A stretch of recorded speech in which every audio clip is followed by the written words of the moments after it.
যান্ত্রিক নগরীর কোলাহল আর ব্যস্ততা থেকে ক্ষণিকের অবসরে মানুষ চেষ্টা করে একটু নিজেকে বিনোদন দিতে। তেমনই এক চিত্র দেখা গেল রাজধানীর হাতিরঝিলের যাত্রী ছাউনিতে। দাবার আসর জমিয়েছেন দুজন দাবাড়ু, নিমগ্ন হয়ে খেলছে। এখানে সময় যত বাড়ে বাড়তে থাকে দর্শক। আজ দুপুরেও দেখা গেল এই দৃশ্য। দাবার বোর্ডে গুটিগুলো সাজিয়ে কখনো আক্রমণ, কখনো প্রতিরক্ষায় মগ্ন তারা। গাড়ির হর্ন, বাসের ভিড় কিংবা ট্রাফিক শব্দের মধ্যেও তাদের মনোযোগ কেবল দাবার চালে।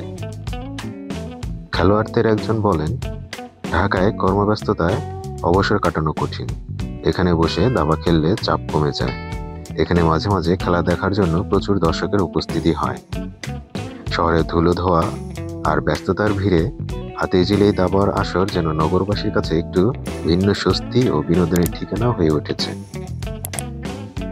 আমরা যে যেখানেই থাকি, যে যে অবস্থাতে থাকি না কেন, কর্মব্যস্ততা সবাই থাকে কম বেশি, বাট এর মধ্যে থেকে কিছু বিনোদনের প্রয়োজন আছে সবার ক্ষেত্রে।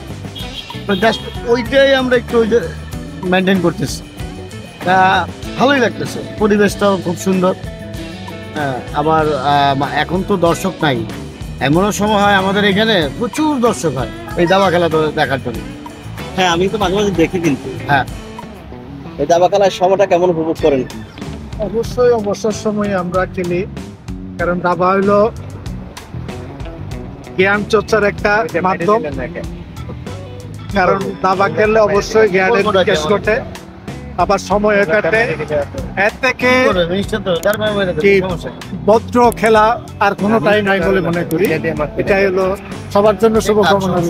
তো আপনারা এরকম হাতিরঝিলের ব্যস্ততম জায়গাটা বেছে নিলেন, যদিও পরিবেশটা খুবই সুন্দর। এখানে প্রাকৃতিক পরিবেশ আছে, পরিবেশের মধ্যে আমরা খেলি।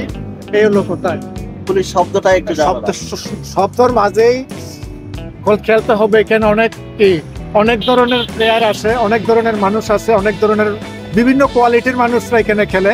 এটা হলো মূল কথা। মানে খেলাটা খুব জমজমাট চলে, এই তো।